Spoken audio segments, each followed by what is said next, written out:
السلام عليكم الطلبة، كيف الحال؟ كلشي مزيان. المهم في هذا الفيديو غادي نحاول نشرح بالنسبة للطلبة سواء اللي فاليداو او اللي ما فاليداو حتى شي حاجة.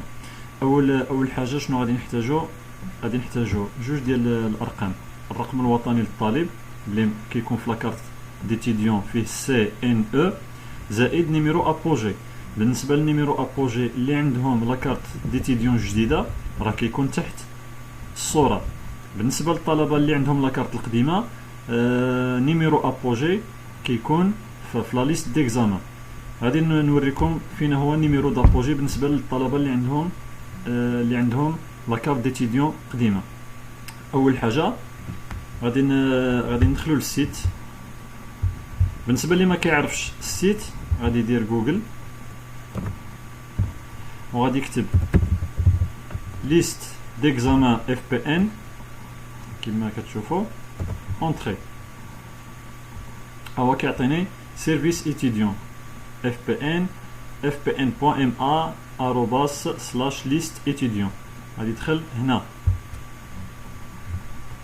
دونك هنايا كل واحد فيكم غادي يختار الشعبة ديالو. باغ اكزومبل غادي نشوف مثلا غادي ندخل الشعبة ديالي انا اسكات étude arabe داونلود. غادي نتيليشارجي لا ليست. بالنسبه للنيميرو ابوجي هو هذا فين كاين هنا نيميرو. هادو اللي هنايا هادو هما لي نيميرو ابوجي اللي عندنا في هذا السطر هذا.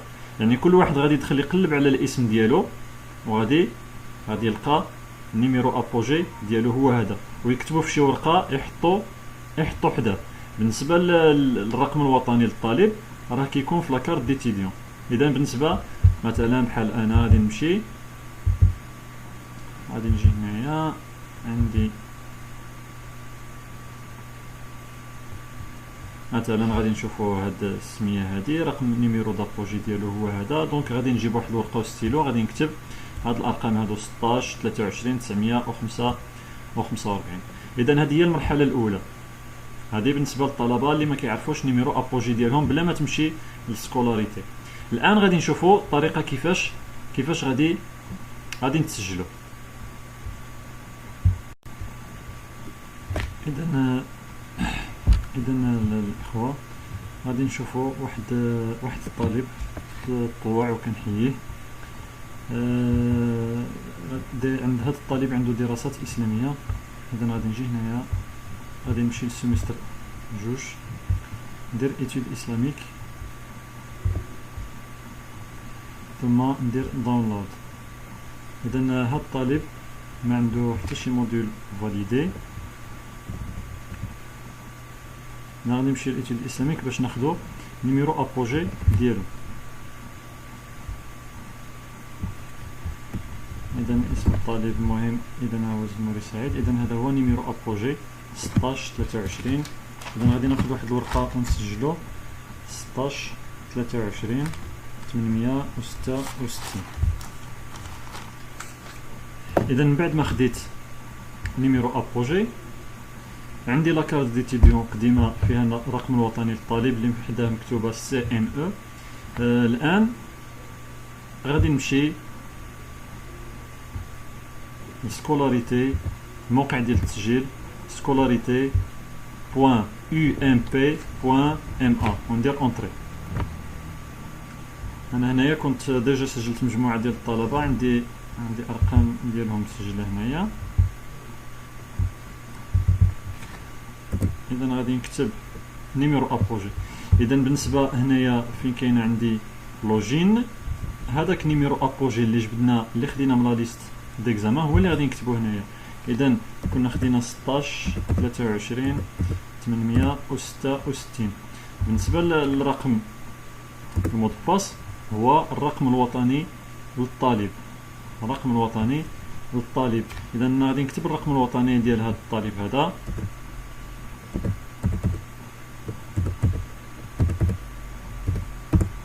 ثم غادي نضغط على سو كونيكتي.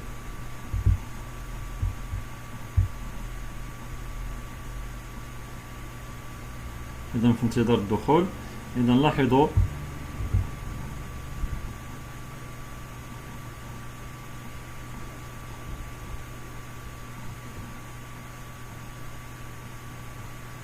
اذا لاحظوا هنايا عطانا الاسم ديال الطالب والرقم الوطني الى اخره. فين غادي نمشيو؟ هذه المعلومات الاوليه. اذا هنا غادي نمشيو سو ريانسكريغ. سو ريانسكريغ يعني اعاده التسجيل. غادي نضغطوا على سو ريانسكريغ ثم غادي ندخلوا الى الموقع. شنو كنلاحظوا؟ بان هذا الطالب عنده في سيمستر 1 0 موديول فاليدي، يعني ما فاليدا حتى شي حاجه. اذا حنا شنو غادي نجيو ايطاب 1. عندنا هنا سيمستر 1 كنخليوها لانه الطالب ما فاليدا حتى شي حاجه، ثم كنضغطوا على انريجستري. دونك هنا فورمولير دو ريانسكريبسيون هي هذه الوثيقه اللي فين غادي نتسجلوا. اذا هذه هي ايطاب 1 فقط اللي عنده بالنسبه لهذا الطالب. اذا انريجستري. اذا شنو كيعطيني هنايا؟ ايطاب بروميير اني اسلاميك سيمستر 1 ايطا انسكري. اذا صافي الطالب ها هو تسجل. اذا هنا نومبر دو موديول فاليدي ما عنده حتى شي حاجه. اذا هنا موديفيي الا بغينا نغيرو شي حاجه في التسجيل، بما انه هنايا الطالب ما عندوش لي موديول، يعني ما بغاش يبدل مثلا تسجل في الموديول الاول وبغى يبدلو، دونك عنده الحق يبدل. دونك هنايا غادي نخليوها انريجستري، ثم هنايا في الاخير reçu de réinscription، يعني هنايا غادي يدير امبريمي لو reçu، غادي يخرج له واحد الفيشي هنا reçu réinscription. دونك هنايا غادي ندخلو وغادي يعطينا المعلومات ديالو. اذا ها هو طالب مسجل. دونك هذا الرسو هذا خصكم تيليشارجيوه، ضروري يبقى عندكم في حاله طلبوه في الاداره. اذا نتمنى ان الشرح يكون واضح بالنسبه للتسجيل بالنسبه للطلبه اللي ما فاليداو حتى شي حاجه. في حاله الطالب بغى يتاكد يعاود يدخل بنفس الطريقه كنديروا نفس الموقع scolarité.ump.ma وكيدير نيميرو ابوجي هو الاول، ثم الرقم الوطني للطالب باش كيتسجل وكيدخل يشوف الوضعيه ديالو. الان غادي نمروا للتسجيل، طريقه تسجيل الطالب اللي عنده S1 S3 S5 يعني فاليدا من قبل فاليدا بعض المواد. اذا دائما خصنا رقم ابوجي ولا الرقم الوطني للطالب.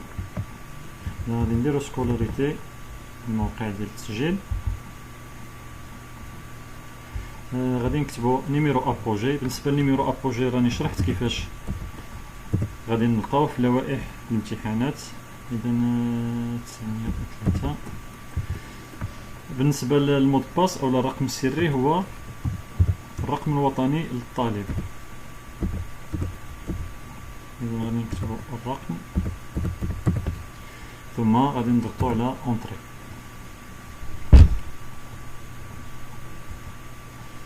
إذا ها هو دخل الطالب. الآن غادي ندخلو بنفس الطريقة اللي شفنا في الأول، سو ريانسكريغ يعني إعادة التسجيل. إذا ها هو كيعطيني المعطيات ديال الطالب. بالنسبة لهذا الطالب هذا كنلاحظوا بأنه في السيمستر الأول عنده 3 ديال لي موديول فاليدي، بالنسبه للسيمستر 3 عنده 0 موديول فاليدي. اذا عندنا هنا ايطاب 1 ايطاب 2 يعني المرحله الاولى والثانيه في هذا الفورمولير دو ريانسكريبسيون. دونك هذا الطالب غادي يتسجل في الاس 1 في السيمستر 1 وغادي يتسجل في السيمستر 3. اذا غادي نديرو انريجستري. من بعد ما درنا انريجستري